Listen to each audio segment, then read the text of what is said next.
ನಮಸ್ತೆ news Karnataka one ಟಿವಿಗೆ ಸ್ವಾಗತ. ಈ ದಿನದ Devanahalli town doctor BR Ambedkar ಭವನದಲ್ಲಿ ದೇವನಹಳ್ಳಿ ವಿಧಾನಸಭಾ ಕ್ಷೇತ್ರದ ಪಕ್ಷದ ಸಂಘಟನೆ ಹಾಗೂ ಪದಾಧಿಕಾರಿಗಳ ಪುನರ್ರಚನೆ ಕುರಿತ ಕಾರ್ಯಕರ್ತರ ಸಭೆಯ ಮಾಜಿ ಶಾಸಕ ಡಾಕ್ಟರ್ ನಿಸರ್ಗ ನಾರಾಯಣಸ್ವಾಮಿ ಹಾಗೂ ನೂತನ ಬೆಂಗಳೂರು ಗ್ರಾಮಾಂತರ ಜಿಲ್ಲಾ ಜೆಡಿಎಸ್ ಪಕ್ಷದ ಅಧ್ಯಕ್ಷರಾದಂತಹ ಕೊಡಗುರ್ಕಿ ಮಂಜಣ್ಣನವರ ನೇತೃತ್ವದಲ್ಲಿ ನಡೆದಂತಹ ಸುದ್ದಿ ನಿಮ್ಮ ನ್ಯೂಸ್ ಕರ್ನಾಟಕ ಒನ್ ಟಿವಿಯಲ್ಲಿ ವೀಕ್ಷಿಸಿ. ದೇವನಹಳ್ಳಿಯಲ್ಲಿ ಪಕ್ಷದ ಸಂಘಟನೆಗೆ ನಿಸರ್ಗ ನಾರಾಯಣಸ್ವಾಮಿ ಕರೆ, ಕಾರ್ಯಕರ್ತರ ಸಭೆ ಯಶಸ್ವಿ. ದೇವನಹಳ್ಳಿ ವಿಧಾನಸಭಾ ಕ್ಷೇತ್ರದ ಅಭಿವೃದ್ಧಿ ಹಾಗೂ ಪಕ್ಷದ ಬಲವರ್ಧನೆಗಾಗಿ ಕಾರ್ಯಕರ್ತರು ಒಗ್ಗಟ್ಟಿನಿಂದ ಶ್ರಮಿಸಬೇಕು ಅಂತ ಹೇಳಿ ಮಾಜಿ ಶಾಸಕ ಜನಪ್ರಿಯ ಜನನಾಯಕ ಅಭಿವೃದ್ಧಿ ಹರಿಕಾರ ಡಾಕ್ಟರ್ ನಿಸರ್ಗ ನಾರಾಯಣಸ್ವಾಮಿ ಕರೆ ನೀಡಿದರು. ಬೆಂಗಳೂರು ಗ್ರಾಮಾಂತರ ಜಿಲ್ಲೆ ದೇವನಹಳ್ಳಿ ಪಟ್ಟಣದ ಅಂಬೇಡ್ಕರ್ ಭವನದಲ್ಲಿ ಹಮ್ಮಿಕೊಳ್ಳಲಾಗಿದ್ದಂತಹ ದೇವನಹಳ್ಳಿ ವಿಧಾನಸಭಾ ಕ್ಷೇತ್ರದ ಪಕ್ಷದ ಸಂಘಟನೆ ಹಾಗೂ ಪದಾಧಿಕಾರಿಗಳ ಪುನರ್ರಚನೆ ಕುರಿತ ಕಾರ್ಯಕರ್ತರ ಸಭೆಯ ಅಧ್ಯಕ್ಷತೆಯನ್ನು ವಹಿಸಿ ಅವರು ಮಾತನಾಡಿದರು. ಸಭೆಯಲ್ಲಿ ಉಪಸ್ಥಿತರಿದ್ದಂತಹ ಬೆಂಗಳೂರು ಗ್ರಾಮಾಂತರ ಜಿಲ್ಲಾಧ್ಯಕ್ಷರಾದಂತಹ ಕೆವಿ ಮಂಜುನಾಥ್ ಮಾತನಾಡಿ, ಪಕ್ಷದ ಸಂಘಟನೆಗಾಗಿ ನಾನು ನಿರಂತರವಾಗಿ ಶ್ರಮಿಸುತ್ತೇನೆ. ಮುಖಂಡರನ್ನ ಮತ್ತು ಕಾರ್ಯಕರ್ತರನ್ನ ಒಗ್ಗೂಡಿಸಿ ಪಕ್ಷವನ್ನ ಬಲಪಡಿಸುವ ಜವಾಬ್ದಾರಿ ನಮ್ಮೆಲ್ಲರ ಮೇಲಿದೆ. ಈ ಕಾರ್ಯಕ್ಕೆ ಪ್ರತಿಯೊಬ್ಬ ಕಾರ್ಯಕರ್ತನ ಸಹಕಾರ ಅಗತ್ಯ ಅಂತ ಹೇಳಿ ಮನವಿ ಮಾಡಿದ್ರು. ಮುಂಬರುವಂತಹ ಚುನಾವಣಾ ಹಾಗೂ ಸವಾಲುಗಳನ್ನ ಎದುರಿಸಲು ತಳಮಟ್ಟದಿಂದ ಪಕ್ಷವನ್ನ ಬಲಪಡಿಸುವ ಬಗ್ಗೆ ಮತ್ತು ಹೊಸ ಪದಾಧಿಕಾರಿಗಳ ನೇಮಕದ ಕುರಿತು ಸುದೀರ್ಘ ಚರ್ಚೆ ನಡೆಸಲಾಯಿತು. ಸಂಘಟನೆಯಲ್ಲಿ ಸಕ್ರಿಯವಾಗಿ ತೊಡಗಿಸಿಕೊಳ್ಳಲು ಬಯಸುವ ನೂರಾರು ಕಾರ್ಯಕರ್ತರು ಹಾಗೂ ವಿವಿಧ ಹುದ್ದೆಗಳ ಆಕಾಂಕ್ಷಿಗಳು ಉತ್ಸಾಹದಿಂದ ತಮ್ಮ ಹೆಸರುಗಳನ್ನು ನೋಂದಾಯಿಸಿಕೊಂಡರು. ಕಾರ್ಯಕರ್ತರ ಪ್ರತಿ ಕಷ್ಟ ಸುಖಗಳಲ್ಲಿ ಪಕ್ಷವು ಸದಾ ಜೊತೆಗಿರುತ್ತದೆ. ತಾಲೂಕಿನಲ್ಲಿ ಪಕ್ಷವನ್ನ ಹೊಸ ಎತ್ತರಕ್ಕೆ ಕೊಂಡೊಯ್ಯೋಣ ಅಂತ ಹೇಳಿ ಮಾಜಿ ಶಾಸಕರು ಭರವಸೆಯನ್ನ ನೀಡಿದರು. ದೇವನಹಳ್ಳಿ ವಿಧಾನಸಭಾ ಕ್ಷೇತ್ರದ ಅಭಿವೃದ್ಧಿಗಾಗಿ ಬಂದಂತ ನನ್ನನ್ನ ಈ ಕ್ಷೇತ್ರದ ಮಹಾಜನತೆ ಶಾಸಕನನ್ನಾಗಿ ಮಾಡುವ ಮೂಲಕ ಸೇವೆಗೆ ಅವಕಾಶವನ್ನ ಮಾಡಿಕೊಟ್ಟಿದ್ದೀರಿ. ನಿಮ್ಮ ಈ ಪ್ರೀತಿ ಮತ್ತು ವಿಶ್ವಾಸಕ್ಕೆ ನಾನು ಸದಾ ಋಣಿಯಾಗಿರ್ತೇನೆ.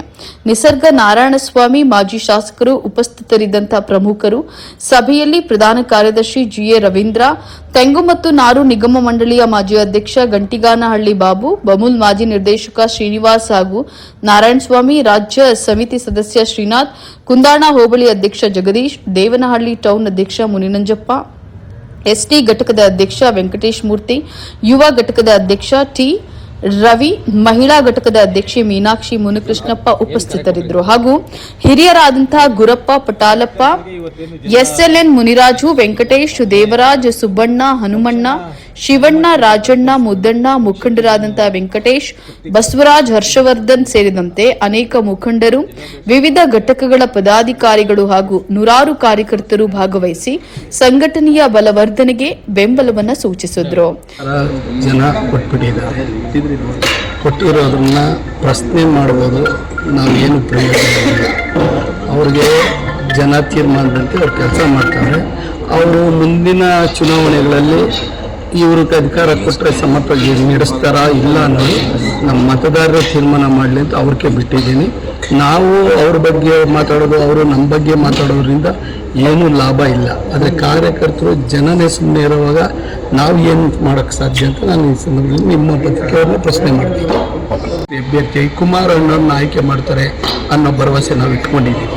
ಯಾಕೆಂದರೆ BJP JDS ಮೈತ್ರಿ ಆಗಿರೋದ್ರಿಂದ ನಮ್ಮ ಪಕ್ಷದ ವರಿಷ್ಠರಾದಂಥ ದೇವೇಗೌಡ ಅಪ್ಪಾಜಿಯವರು, ಕುಮಾರಣ್ಣವರು ಮತ್ತು ರಾಷ್ಟ್ರೀಯ BJPಯ ಪ್ರಧಾನಮಂತ್ರಿಗಳಾದಂಥ ನರೇಂದ್ರ ಮೋದಿಜಿಯವರು ಮತ್ತು ನಮ್ಮ ಅಮಿತ್ ಶಾಜಿಯವರು ಎಲ್ಲ ಒಟ್ಟಿಗೆ ಕೂತ್ಕೊಂಡು ಕುಮಾರಣ್ಣವರು ರಾಜ್ಯದಲ್ಲಿ ಸಮರ್ಥವಾಗಿ ಆಡಳಿತ ಮಾಡುವಂಥ ವ್ಯಕ್ತಿ ಅನ್ನೋದನ್ನು ನಮ್ಮ ಪಕ್ಷದಿಂದ ನಾವು ಕುಮಾರಣ್ಣವ್ರನ್ನ ರಾಜ್ಯದ ಮುಖ್ಯಮಂತ್ರಿಯಾಗಿ ಬಿಂಬಿಸ್ತಿದ್ವಿ.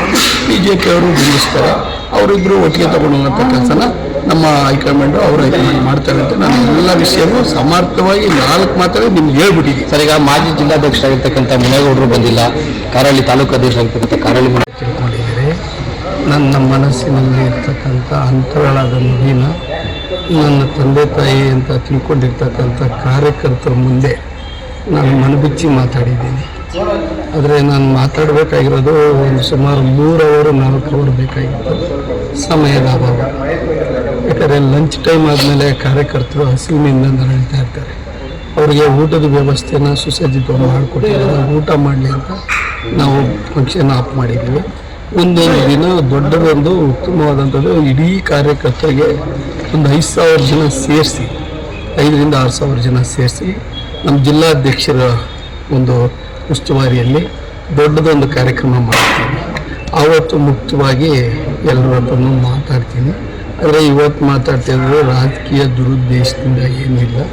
ನಮ್ಮ ಪಕ್ಷದಲ್ಲಿ ಇರ್ತಕ್ಕಂಥ ಪ್ರತಿಯೊಬ್ಬ ನಾಯಕರುಗಳನ್ನು ಕೂಡ ನಾವು ಅಣ್ಣ ತಮ್ಮಂದ್ರ ಥರನೇ ನೋಡ್ಕೊಂಡು ಬಂದಿದ್ದೀನಿ.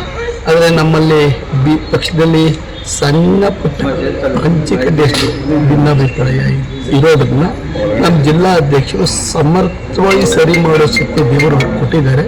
ನಾವು ಗ್ರಾಮ ಪಂಚಾಯಿತಿ ಜಿಲ್ಲಾ ಪಂಚಾಯಿತಿ ಎಲೆಕ್ಷನ್ನ ಜನರ ಮುಂದೆ ತಗೊಂಡೋಗಿ ಏನು ಸರ್ಕಾರದ ವೈಫಲ್ಯಗಳು ಏನು, ಮತ್ತು ಕುಮಾರಣ್ಣ ಮಾಡಿರ್ತಕ್ಕಂಥ ಅಭಿವೃದ್ಧಿ ಕೆಲಸಗಳು, ಮತ್ತು ಅವ್ರು ಕೊಟ್ಟಂಥ ಕಾಂಕ್ರೀಟ್ ರಸ್ತೆಗಳಿರ್ಬೋದು, ಅಥವಾ ಇವತ್ತು ಚನ್ನರಾಯಪಟ್ಟಣದಲ್ಲಿ ಭಾಳಷ್ಟು ವಿದ್ಯಾರ್ಥಿಗಳು ಓದ್ತಾ ಇರ್ತಕ್ಕಂಥ ಇವತ್ತು ಮದುವೆ ಫಿಕ್ಸ್ ಆಗಿರೋದ್ರಿಂದ ಅವರು ಇನ್ವಿಟೇಷನ್ ಕೊಡಬೇಕು ಹೋಗಿದ್ದಾರೆ ಅಂತ ನಮ್ಮ ಜಿಲ್ಲಾಧ್ಯಕ್ಷರಿಗಾಗಲೇ ಹೇಳಿದ್ದಾರೆ. ಯಾಕೆಂದರೆ ಈ ಸಭೆನ ನಾನು ಯಾರನ್ನೂ ಕರೆದಿಲ್ಲ, ನನ್ನೂ ಒಬ್ಬ ಅತಿಥಿಯಾಗಿ ನಮ್ಮ ಜಿಲ್ಲಾಧ್ಯಕ್ಷರು ಕರೆದಿದ್ದಾರೆ.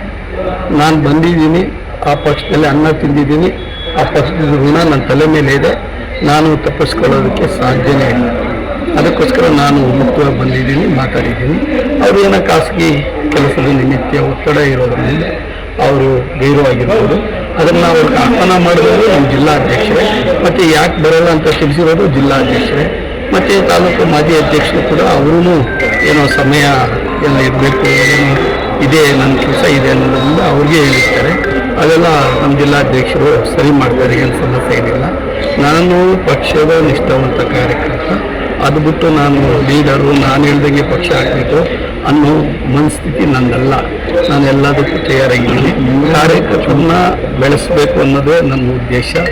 ನನ್ನ ಉದ್ದೇಶ ಸಫಲ ಆಗೋದ್ರಲ್ಲಿ 2 ಮಾತೇ ಇದೆ. ಕಾರಣ ಏನಂದರೆ ನಾನು ಭಾಳಷ್ಟು ದೇವ್ರ ಕೆಲಸಗಳನ್ನು ಮಾಡ್ಕೊಂಡು ಬಂದನು. ನಾನು ರಾಜಕೀಯ ಮಾಡಬೇಕು ಅಂತ ದೇವನಹಳ್ಳಿಗೆ ಬಂದು MLA ಮಾಡಿದರೆ ನನ್ನ ಮೇಲೆ ಎಲ್ರಿಗೂ ರಾಜಕೀಯ ಮಾಡ್ತಾನೆ ಅಂತ ಅನುಮಾನ ಬರೋದು ಇಲ್ಲ. ನಾನು ನಮ್ಮ ಮನೆ ದೇವಸ್ಥಾನ ಬಿದ್ಲೂರು ಚೆನ್ನಕೇಶ್ವರ ಏನು ಭೂದೇವಿ ಶ್ರೀದೇವಿ ಚೆನ್ನಕೇಶ್ವರ ಸ್ವಾಮಿ ದೇವಸ್ಥಾನ ಜೀವನೋದ್ಧಾರ ಮಾಡೋಕ್ಕೆ ಬಂದವನು ನಾನು. ಆವಾಗ ಜನ ನನ್ನ ಯಾವ ಪಕ್ಷ ಯಾವ MLA ಗೆಲ್ತೀಯ ಅಂತ ಕೇಳಿದ್ರು. ನಾನು ಯಾವುದೇ ಪಕ್ಷ ಅಂತ ಮುಗಿಸ್ಕೊಂಡಿಲ್ಲ.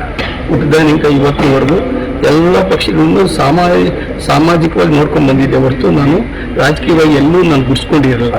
ಆದರೆ ಇವತ್ತು ಬಿದ್ದೂರಿಗೆ ಬಂದ ಮೇಲೆ ಲಾಸ್ಟ್ ಮಿನಿಟಲ್ಲಿ ನಾನು ನಮ್ಮ ನಾಯಕರ ಮನಸ್ಥಿತಿ ತಿಳ್ಕೊಬೇಕಾಗಿತ್ತು. ಆದರೆ ಲಾಸ್ಟ್ ಮಿನಿಟಲ್ಲಿ ನನಗೆ ಶ್ರೀಫಾರಂ ಕೊಟ್ಟು ಆ ಚುನಾವಣೆ ಎದುರಿಸಿರೋದ್ರಿಂದ ಅವ್ರ ಅಂತರಾಳದಲ್ಲಿ 5 ವರ್ಷ ನಾನು ಎಲ್ಲರ ಹೊತ್ತು ಓಡಾಡಿದ್ದೀನಿ. ಎಲ್ಲರ ಮನಸ್ಸು ಹೂವು ಅಂತ ಎಲ್ಲೋ ಒಂಥರ ಊಟ ಏನೋ ಕಮ್ಮಿ ಆದಾಗ ಮುಚ್ಕೋತಾರೆ. ಅದನ್ನು ಸರಿ ಮಾಡುವಂಥ ಶಕ್ತಿ ನಮ್ಮ ಜಿಲ್ಲಾಧ್ಯಕ್ಷರು ಕೊಟ್ಟವ್ರೆ, ನಮ್ಮ ಕಾರ್ಯಕರ್ತರು ಕೊಟ್ಟವ್ರೆ. ನಮ್ಮ ಕಾರ್ಯಕರ್ತರು ಜಿಲ್ಲಾಧ್ಯಕ್ಷರು ಸರಿ ಮಾಡ್ತಾರೆ ಅಂತ ನಾನು ಈ ಸಂದರ್ಭದಲ್ಲಿ ಏನು ಕರೆ ಕೊಟ್ಟರೆ ಸರ್ ಕಾರ್ಯಕರ್ತರಿಗೆ ಇವತ್ತೇನು ಜಿಲ್ಲಾ ಅಧ್ಯಕ್ಷ ಆದಮೇಲೆ ಮೊದಲನೇ ಕಾರ್ಯಕ್ರಮ ಪಕ್ಷನ ತಳಮಟ್ಟದಿಂದ ಬಲಪಡಿಸ್ಕೊಂಡು ಪಕ್ಷಕ್ಕೆ ಏನು ಶಕ್ತಿ ಕೊಡಬೇಕು ಆ ಶಕ್ತಿನ ಕೊಡ್ತೀನಿ ಅಂತ ಒಂದು ಆಶ್ವಾಸನೆ ಕೊಟ್ಟಿದ್ದೀನಿ. ಸರ್, ಜಿಲ್ಲಾಧ್ಯಕ್ಷ ಸ್ಥಾನಕ್ಕೆ ನನ್ನ ಕೆಳಗಡೆ ಇಳಿಸೋಕ್ಕೆ ಭಾಳಷ್ಟು ಷಡ್ಯಂತ್ರ ನಡೆದಿದೆ ಅಂತೇಳಿ ನಾಯಕ ಹೇಳ್ತಾರೆ. ಯಾವ ನಾಯಕರು? ಇಷ್ಟೊತ್ತು ನಾನು ಭಾಷಣದಲ್ಲಿ ಕೇಳಿದೆ, ಅವರೇ ಫೋನ್ ಮಾಡಿ ನನ್ನ ಬಾಪ ಅಂತೇಳಿ ಕರ್ಕೊಂಡೋಗಿ ಅಲ್ಲಿ ಇದು ಕೊಟ್ಟಿರೋಂಥದ್ದು. ಇವತ್ತು ಬೆಳಗ್ಗೆ ಕೂಡ ಅರ್ಧ ಗಂಟೆ ಮಾತಾಡಿದೆ. ಇವತ್ತು ಬರ್ತಾ ಇದ್ರು ಅವ್ರ ಕಾರ್ಯಕ್ರಮಕ್ಕೆ. ಅವರು ಮಗಳದು ಇನ್ವಿಟೇಷನ್ ಕೊಡೋದ್ರಿಂದ ದೇವೇಗೌಡರು ಮನೆಗೆ ಹೋಗೋದ್ರಿಂದ ಇವತ್ತು ಬರೋಕ್ಕಾಗಲ್ಲ, ಮುಂದಿನ ದಿನ ಬರ್ತೀನಿ ಅಂತ ಹೇಳಿದ್ದಾರೆ. ಈಗ ಸಾಕಷ್ಟು ಸವಾಲುಗಳು ಕೂಡ ನಿಮಗಿದೆ. ಕ್ಷೇತ್ರದಲ್ಲೂ ಕೂಡ ಇಡೀ ಜಿಲ್ಲೆಯಲ್ಲೂ ಕೂಡ ಎಲ್ಲ ಒಂದು ಕಡೆ JDS ಪ್ರತಿಭಟನೆಗಳಾಗೋದು, ವಿರೋಧ ಪಕ್ಷವಾಗಿ ಸರಿಯಾದ ಕೆಲಸ ಮಾಡ್ತಾ ಇಲ್ಲ ಅಂತಕ್ಕಂಥದ್ದು ಕಾರ್ಯಕರ್ತರಲ್ಲಿ ಕೆಲವು ಅಸಮಾಧಾನ. ಪ್ರತಿಭಟನೆಗಳು ಮಾಡಿದಿರಿ, ನಮ್ಮ ನಿಕಟಪೂರ್ವ ಶಾಸಕರ ನೇತೃತ್ವದಲ್ಲಿ ಹಲವಾರು ಪ್ರತಿಭಟನೆಗಳು ಮಾಡಿದಿರಿ. ಇನ್ನು ಮುಂದೆ ಪಕ್ಷದ ಸಂಘಟನೆ ಜೊತೆ ಪ್ರತಿಭಟನೆಗಳು ಮಾಡಿ ಸರ್ಕಾರಕ್ಕೆ ಯಾವುದೇ ರೀತಿ ನಾವು ಚಾಟಿ ಬೀಳಿಸಬೇಕು, ಅವ್ರ ಇದುವಾಗಿ ಏನು ಮಾತಾಡಬೇಕು ಅಂತ ಮಾತಾಡ್ತೀವಿ. ಸರ್, ರಾಜ್ಯದಲ್ಲಿ ರಾಷ್ಟ್ರೀಯದಲ್ಲಿ JDS ಮತ್ತು BJP ಮೈತ್ರಿ ಆದರೆ ಇಲ್ಲಿ JDS ಮತ್ತು ಕಾಂಗ್ರೆಸ್ ನಾಯಕರ ಒಳ ಒಪ್ಪಂದದ ಮೇಲೆ ಆಡಳಿತ ಆಗ್ತಿದೆ ಅನ್ನೋ ಒಂದು ಆರೋಪ ಸಹ ಕೇಳಿ ಬರ್ತಾ ಇದೆ ಸರ್. ಯಾವ್ದಾದ್ರು ಉದಾಹರಣೆ ಇದಾವ? ಆರೋಪ ಮಾಡ್ತಾರೆ. ನಮ್ಗೆ ಗೊತ್ತಿಲ್ಲ, ನಿಮ್ಗೆ ಯಾವ ಉದಾಹರಣೆ ಇದ್ರೆ ಹೇಳಿ. ಇಲ್ಲ, ಗ್ರಾಮಾಂತರಗಳಲ್ಲಿ ಇವತ್ತು ಪಕ್ಷವನ್ನ ಇವತ್ತು ಸುಭದ್ರವಾಗಿ ಇವತ್ತು ತಮ್ಮ ಹಿಡಿತದಲ್ಲಿ ಇರಂತ ಒಂದು ವಾತಾವರಣ ಸೃಷ್ಟಿ ಮಾಡುವಂತಹ ಜವಾಬ್ದಾರಿ ತಮ್ಮಲ್ಲಿದೆ. ದಯವಿಟ್ಟು ಮುಂದೆ ಬರುವಂತಹ ಗ್ರಾಮ ಪಂಚಾಯತಿ, ತಾಲೂಕ್ ಪಂಚಾಯತಿ, ಜಿಲ್ಲಾ ಪಂಚಾಯತಿ ಚುನಾವಣೆಗಳಲ್ಲಿ ಪಕ್ಷವನ್ನ ಜೈವೇರಿನಂತ ತೆಗೆದುಕೊಳ್ಳುವಂತ ಜವಾಬ್ದಾರಿ ನಮ್ಮೆಲ್ಲರ ಮೇಲಿದೆ. ತಾಲೂಕಿನಲ್ಲಿ ಸ್ವಲ್ಪ ಅವ್ಯವಸ್ಥೆ ಆಗಿದೆ. ತಾವು ಇದನ್ನ ಯಾರನ್ನೂ ಅನ್ಯತಾ ಭಾವಿಸಬೇಡಿ. ದೊಡ್ಡವರಿದ್ದಾರೆ ಅದನ್ನ ಸೆಟ್ರೈಟ್ ಮಾಡ್ತಾರೆ. ಆಗ್ಲಿ ಕೆಲವು, ಯಾಕಂದ್ರೆ ಎಲ್ಲಾ ಪಕ್ಷಗಳಲ್ಲೂ ಇದ್ದಿದ್ದೆ 5 ವೇಳೆ ಒಂದೇ ಸಮಯ ಇರೋದಿಲ್ಲ, ಸ್ವಲ್ಪ ವ್ಯತ್ಯಾಸಗಳಾಗಿದೆ. ಅದು ನಾವು ಬ್ಯಾಲೆನ್ಸಿಂಗ್ ಮಾಡಬೇಕು. ಪ್ರತಿಷ್ಠೆ, ಹಠಗಳು, ದ್ವೇಷಗಳು, ಆಮೇಲೆ ಸ್ವಯಂ ಪ್ರತಿಷ್ಠೆಗಳು ಇವೆಲ್ಲ ಬಿಡಬೇಕಾಗ್ತದೆ ಪಕ್ಷದಲ್ಲಿ. ಮನೆ ನಾವು ಸುಭದ್ರವಾಗಿ ಮಾಡಬೇಕಾದ್ರೆ ನಾವೆಲ್ಲರೂ ನಮ್ಮಲ್ಲಿರುವಂತಹ ಲೋಪದೋಷಗಳನ್ನ ನಾವು ಬದಿಗೊತ್ತಿ ಮನೆಯನ್ನು ಸುಭದ್ರ ಮಾಡುವಂತ ಒಂದು ಕೆಲಸ ಮಾಡೋಣ. ನಾಳೆ ಗ್ರಾಮ ಪಂಚಾಯತ್ಗಳು ಮತ್ತೆ ತಾಲೂಕು ಜಿಲ್ಲಾ ಪಂಚಾಯತ್ಗಳಲ್ಲಿ ಯಾರು ಹೊಸದಾಗಿ ಪಾರ್ಟಿ ಬಂದಿದ್ದಾರೆ ದುಡ್ಡವೇ ಅಂತೇಳಿ ತಾವು ಅದು ಅವರಿಗೆ. ನ್ಯೂಸ್ ಕರ್ನಾಟಕ 1 ಟಿವಿ ಸಂಪಾದಕರು, ಬೆಂಗಳೂರು ಗ್ರಾಮಾಂತರ ಜಿಲ್ಲಾ ವರದಿ ಸೀತಾರಾಮ್.